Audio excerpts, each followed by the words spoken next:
Iniimbestigahan na ng Philippine National Police o PNP ang tinatawag na Angels of Death ni Kingdom of Jesus Christ o KOJC leader Apollo Quiboloy. Ang Angels of Death umano ang ginagamit ni Quiboloy na panakot sa mga batang inaabuso niya.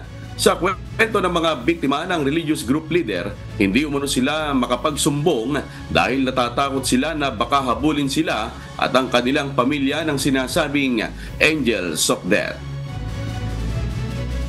Takot yung mga bata dahil they are being threatened nga na hahabulin sila ng Angels of Death.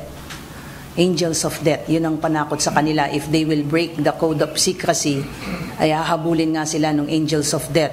At hindi lang sila, pati yung kanilang mga mahal sa buhay. So just imagine a 12-year-old kid, 13-year-old child, tatakutin kang ng ganon.